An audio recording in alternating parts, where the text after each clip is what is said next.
તો એ અત્યારે પ્રચારનો જમાનો 50 રૂપિયાનું દાન આપે ને 50 માણાને ક્યાં નહીં ત્યાં લાગી આત્મ શાંતિ થાય નહીં. પણ પુણ્યનું વાંચન જે કાંઈ દાન ધર્મ તો કરી અત્યારે બોલાય, બાકી બોલવાનું નથી. અત્યારે યુગ કેવો થઈ ગયો તો કે પબ્લિસિટીનો થઈ ગયો, તો કે પુણ્ય કરે એનો પ્રચાર કરે અને પાપને છુપાવે. સમજ્યા? પહેલા એવું હતું, પાપનો પ્રચાર કરતો, 50-100 માણાને કયો ને એટલે પાપનો ક્ષય થઈ ગયો, એટલે વધે શું પુણ્ય, એટલે આપણો ઓટોમેટિક ભાગ્યોદય થાય. અને અત્યારે આપણે આ દુઃખી છે એનું કારણ શું? તો કે આપણે પુણ્ય કરી છે પણ એ પુણ્યનો પ્રચાર કરીને પાપને છુપાવી, એટલે દુઃખ આપણી પાસે વધે. શું વધે?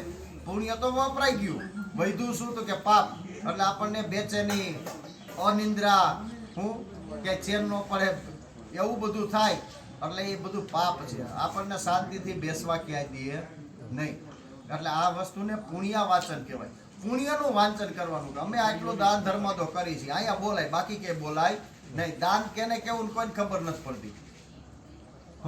એટલે આપણે આ પુણ્ય વાંચનની વિધિ આવેલી, એમાં કળશમાં બધું તમારા હાથે બધી વસ્તુ પધરાવી. આ ધરતી ઉપર લાંબામાં લાંબુ આયુષ્ય હોય કોનું? તો કે 3 જ વ્યક્તિ, નદી, નાગ અને પર્વત. ઘણી જગ્યાએ એમ કે ઓલા બ્રાહ્મણ બહુ સારું કામ કરે છે, અમારે ત્યાં હવન કરવા આવ્યો ને કળશો ફેરવી ગયા તો સારું હરેડે ચડી ગયું. સમજ્યા? આમાં કોઈ અમે હુટકો નથી કર્યો, કાંઈ ઉતાર નથી કર્યો. આ કાયદેસર બધી જગ્યાએ વિધિ આવે ને આવે. સત્યનારાયણની કથામાં આ વિધિ આવે, પણ હવે 2 કલાકમાં કથા પૂરી કરવી તો બ્રાહ્મણ શું કરે? એટલે વિધિ ન કરાવી શકે, કારણ કે વિધિ કરાવવા જાય કથા પૂરી ન થાય. કારણ કે અત્યારે શું છે, સમયની પાબંદી પહેલા હોય. અદા 2 કલાકમાં આપણે પ્રસાદી બાટી જ દેવી છે, તો પછી અદા ન કરાવે ને, કારણ કે સમય તો રહેવો જોઈએ ને એટલો, એટલે નથી થતું. બાકી આ વિધિ દરેક જગ્યાએ આવે. હવે આપણે આ બધી વસ્તુની અંદર બધું પધરાવ્યું, તમારી ઉપર હુટકો નથી કર્યો, પણ આપણે તમારા ઉપર કળશ ફેરવવામાં આવ્યું. તો એ કળશ ફેરવવાનો મતલબ શું? તો કે ધરતી ઉપર લાંબામાં લાંબુ આયુષ્ય 3 વ્યક્તિનું, નદી, નાગ અને પર્વત, આવું અમારું લાંબુ આયુષ્ય બને. હવે નદી પાસેથી શું શીખવા મળે? તો કે નદીનો પ્રવાહ જેમ નિર્મળ હાલે એમ અમારું જીવન નિર્મળ બને. નાગ પાસેથી શીખવા મળે કે નાગની અંદર ચપળતા, ચંચળતા છે, એમ અમારામાં ચપળતા ને ચંચળતા આવે. અને ગિરય એટલે પર્વત. પર્વત પહેલાના જમાનામાં એવું હતું કે એક જગ્યાએથી બીજી જગ્યાએ ઉડીને જઈ શકે. એના 2 સ્વરૂપ હોય, આધિદૈવિક અને આધિ ભૌતિક. પણ એની પાસેથી શીખવાનું શું? તો કે શિયાળો, ઉનાળો ને ચોમાસું, ટાઢ ને તડકો, કોઈ પણ અવસ્થામાં પર્વત હાલે નહીં. એમાં અમે પણ સ્થિર રહી, સ્થિરતા શીખવાની. પછી મન ડગે કે હવે થોડાક દી થાય કે હવે કારખાનામાંથી હવે આપણે બીજી આ પાનની દુકાન કરીને, ઓલી દુકાન કરીને, એ ક્યાંય ધંધામાં પાટે ચડે નહીં. કોઈ પણ જગ્યાએ તમારે ગાદી તપાવવી પડે, ત્યારે તમારો ધંધો હાલે, બાકી કાંઈ છે નહીં. એટલે આવું આપણે ભગવાનની પાસે, માતાજી પાસે માગ્યું. ત્યાર પછી હવે માગવાના અધિકારી બન્યા. આપણે માગવું છે, જોઈ છીએ, પણ માગતા તો આવડવું જોઈએ ને. તો પેલા માગી છીએ શું? તો કે મમગ્રહે શાંતિ રસ્તુ. કરોડો રૂપિયા હોય પણ શાંતિની ક્યાં જરૂર પડે? ઘરમાં. ઘરે આવો ને ઘરના સોફા ઉપર બેસો ને ગોરાનું પાણી પીઓ એટલે શું કે હાશ ઘરે આવ્યો એમ કહીને, તો અમારા ઘરમાં શાંતિ રહે. પણ શાંતિ રહે તો રાજાના ભંડારે ખાલી થઈ જાય. એટલે બીજું માગ્યું પુષ્ટિ રસ્તુ. પુષ્ટિ એટલે દિન પ્રતિદિન જેમ સૂર્ય ઉગે અને એની કળા વધે, એમ અમારી દિવસે દિવસે પ્રગતિ થાય, ઉન્નતિ થાય, વિકાસ થાય. હવે એટલો બધો વિકાસ થઈ જાય, વિકાસ ગાંડો થાય કે સવારે સૂર્યોદયથી સૂર્યાસ્ત પર્યંત આપણને સંતોષ ન હોય તો નકામું. નદી પછી હાંજી એમ થાય કે હજી કલાક બેસી તો જે કાંઈ 2-5 ગ્રાહક આવે ને આપણે ધંધો કરી લઈએ. એટલે પછી થાય શું? તો કે ઘરે પ્રોબ્લેમ ઊભા થાય ને. ઘરે પણ સમય આપવો જોઈએ, એનું નામ જ સંસાર. એટલે સૂર્યોદયથી સૂર્યાસ્ત પર્યંતમાં અમને જે કાંઈ ધંધામાં પ્રાપ્ત થાય એમાં અમે સંતોષી બની. સંતોષ ધન છે ને મોટામાં મોટું છે. બાકી તો ભંભલી કે ભરાતી નથી. માણસ 2 જગ્યાએ જ આડો હાથ કરે ભાઈ. ક્યાં? એક જમવા બેસાડો ને રોટલે, 1 રોટલી, 2 રોટલી, ત્રીજી રોટલી એમ કે બસ હવે નહીં. અને બીજું ક્યાં આડો હાથ કરે? મારો ન્યા. એ મારોમાં હવે હું સાચું કહી દઉં છે ને, બાકી કોઈને સંતોષ છે જ નહીં. એટલે આપણે આ ત્રીજું માગ્યું તુષ્ટિ રસ્તો. અમે સંતોષી બની, અમારા દરેક કર્મ નિર્વિઘ્નતા પરિપૂર્ણ થાય. શિવજી મહારાજ અમારી ઉપર, અમારા પરિવાર ઉપર રાજી રહીએ. શિવમ કર્મ વેદ સમૃદ્ધિ રસ્તો. અમારા હાથે અમારા માતાજીના આંગણે આવા વૈદિક કર્મ થાય. આ બધા કર્મને વૈદિક કર્મ કહેવાય. તો વૈદિક કર્મ થાય. અમે વેદને, શાસ્ત્રોને, પુરાણને અમે અને અમારો પરિવાર જાણવા વાળા બની અને અમે વેદમાં, શાસ્ત્રમાં સાચી શ્રદ્ધા રાખવા વાળા બની. વેદ સમૃદ્ધિ રસ્તો, ધન ધાન્ય સમૃદ્ધિ રસ્તો. આપણે રાજકોટમાં રહી છીએ એટલે 12 મહિનાનું એકાર લઈ લીધું હોય, બરોબર ને, લઈ લીધું હોય ને, પણ એમાં ઓલા ધનેડા થઈ જાય અને ઓમાં નોટ વહેંગરી હોય ને, હમણાં ખોરાલા નોટબંધીમાં કાઢી દીધી ખબર ને દિવાલોમાંથી, તો એમાં ઉધી થઈ જાય. તો એને વાપરવા વાળા પણ જોઈએ. એટલે માતાજી પાસે શું માંગ્યું? પુત્ર પૌત્રાદિક સમૃદ્ધિ રસ્તો. અમારે ત્યાં દીકરા, એને ત્યાં દીકરા, અમારો આણો તાણો વંશ વેલો હાલે, જેથી કરી અમારું વન અને ધન બગડે નહીં. આવું આપણે ભગવાનની પાસે માંગ્યું. ત્યાર પછી હવે માગી છે શું? તો કે વેદમાં, શાસ્ત્રમાં જે દેવી દેવતાઓ માન્ય છે ને, એ દેવતાઓની પ્રસન્નતા માંગવાની. આજનું તિથિ, વાર, ઘડી, પળ, નક્ષત્ર એ તમારી ઉપર રાજી હોય ને તો તમે પ્રસન્ન ચિત્ત વડે, પ્રસન્ન મન વડે કાર્ય કરી શકો. બાકી શરીરથી આવી બેઠા હોય પણ કારખાને મન વયું જાય, પાનની દુકાને, ચાની હોટલે વહી જાય ને મન. મનને કાંઈ ટિકિટની જરૂર પડતી નથી, ગાડીની જરૂર પડતી નથી. એ બધે આટો મારીને પાછા અહીંયા વહી આવે. હા, શરીરથી અહીંયા છે પણ મનથી તો આપણે વાત છે. તો એ કાર્યની સફળતા એટલે નથી મળતી. એટલે કહેવામાં આવે કે ગાયના શિંગડા ઉપર રાઈનો દાણો રાખો અને એ જેટલી વાર ટકે એટલી વાર જો તમારું મન સ્થિર થાય ને એટલે માતાજી રાજી. બાકી તો મનની અંદર એક વિચાર પૂરો થાય ને એટલે બીજો વિચાર તરત જોઈટ જ છે. હું એટલે ગમે એ અવસ્થામાં તમારે અહીંયા બેઠા હોય પણ મન આપણું ચંચળ છે. એટલે મનની સ્થિરતા કીધું કે આજનું તિથિ વાર અમારી ઉપર રાજી રહીએ. બધા દેવી દેવતાઓ વેદની અંદર છે એ બધા અમારી ઉપર પ્રસન્ન રહે, ક્યારેય નારાજ થાય નહીં. ત્યાર પછી આવે છે શું? તો કે બ્રાહ્મણોનો દ્વેષ કરનાર છે એ અમારાથી દૂર રહીએ. પરિપંથીનો એટલે અમે ક્યાંક જાતા હોય અને એમાં પેલા ઓલે હંભળ્યું હતું, પેલા ગાડીઓ નહોતી એટલે ગાડા લઈને જતા અને એમાં લૂંટારું લૂંટી લેતા. અને અત્યારે શાક બકાલું લેવા ગયા હોય ને હંભળ્યું આટા મારતી હોય તો એ અમારાથી દૂર રહીએ. સમજ્યા? હતાશ છે તે પરિપંથ, હતાશ છે તે વિઘ્ન કરતા. અમે કાંઈ પણ સત્કર્મ કરી એની અંદર વિઘ્ન કરવા વાળા તત્વો, વિઘ્ન સંતોષી ભાઈ અમારાથી દૂર રહીએ. હું હતાશ છે તે વિઘ્ન કરતા રહો. સત્રાવ પરાભમ યાદ. અમારા કોઈ શત્રુ હોય, આપણું સારું જોઈને રાજી ન થતા હોય ઘણા, હું તો એવા હોય અમારાથી દૂર વયા જાય. સત્રાવ પરાભમ યાદ. તો સામ્યન તો ઘોરાણી, સામ્યન તો પાપાની. અમારા કોઈ ઘોર પાપ થઈ ગયા હોય એ બધા નાશ પામે. આવું આપણે માંગ્યું. ત્યાર પછી નવગ્રહની પ્રસન્નતા માગી કે અમારી ઉપર બધા ગ્રહ પ્રસન્ન, 9 ગ્રહ. આજનું તિથિ વાર એ પણ પ્રસન્ન રહે. હું આવું આપણે ભગવાનની પાસે માંગ્યું. ત્યાર પછી 5 આશીર્વાદ આવે છે. કેવા? તો કે આ વિધિ તો તમારે કરવાની છે પણ તમને નથી આવડતું. કાલ મેં તમને કીધું ને, શું કીધું? સંસ્કૃત વિષય રાખવો જોઈએ.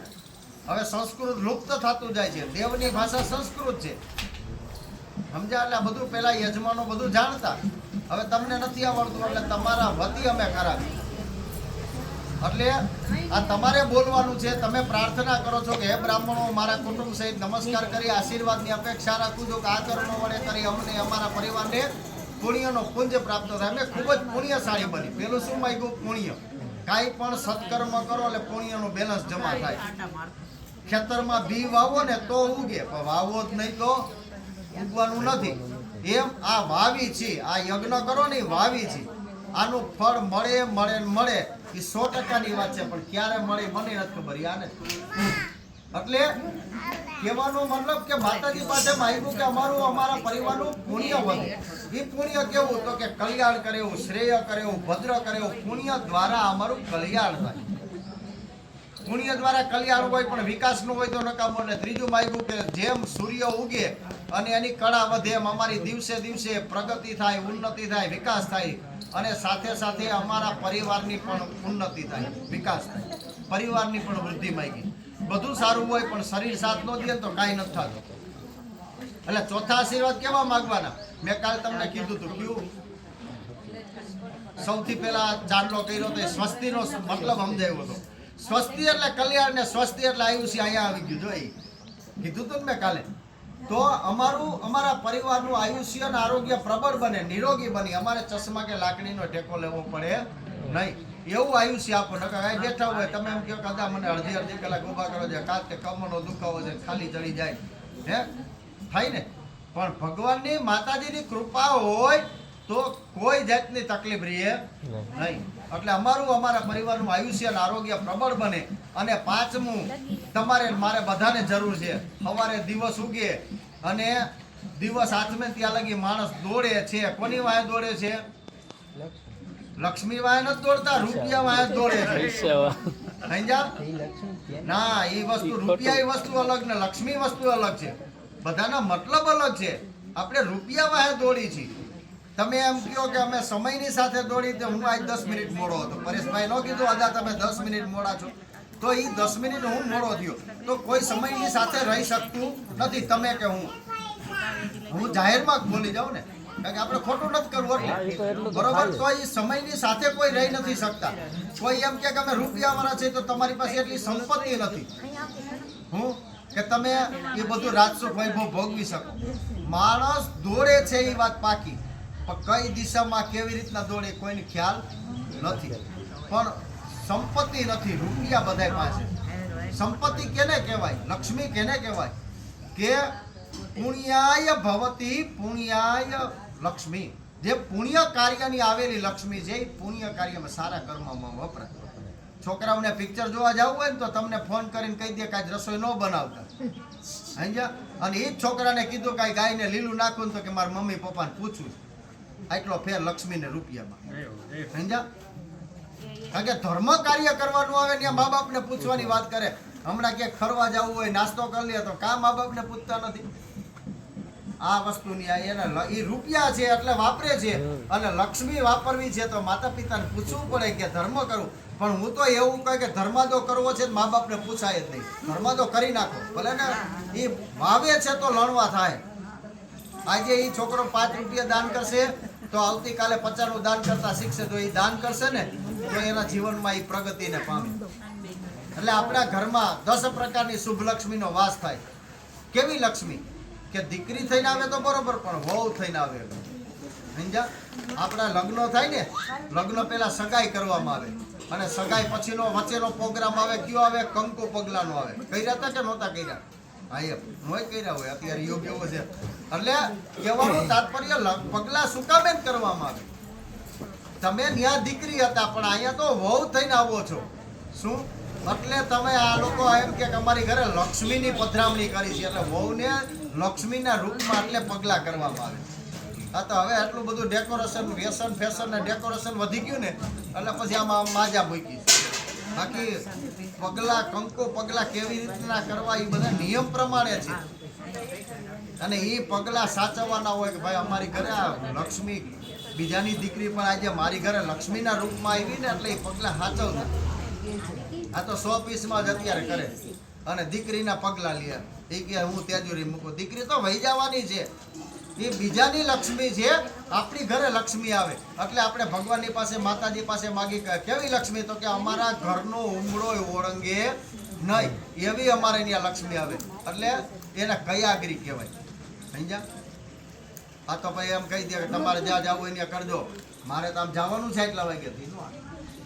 કારણ કે લક્ષ્મી અને નારાયણ લગ્ન વિધિમાં લક્ષ્મી નારાયણની જ પૂજા છે. આ બધું સમજવા જેવું. એટલે આખું આ તમને આ વિધિ સમજાવી બરોબર. આપણે આ વિધિને પુણ્યા વાચન કહેવાય. હવે બધા હાથ જોડી રાખો. ઓમ આસિયા કર્મણા પુણ્યામ ભવંતો બ્રવંતો. ઓમ આસિયા કર્મણા કલ્યાણમ ભવંતો બ્રવંતો. ઓમ આસ્તો અમ્મા કાસિયા કર્મણા રિદ્ધિમ ભવંતો બ્રવંતો. ઓમ અસ્મે કર્મણે સ્વસ્તિમ ભવંતો બ્રવંતો. અસ્યા કર્મણા શ્રી રાષ્ટ્રવિધિ ભવંતો બ્રવંતો. પાણીની ચમચી ભરી રાખો. અભિષેક કરતો કે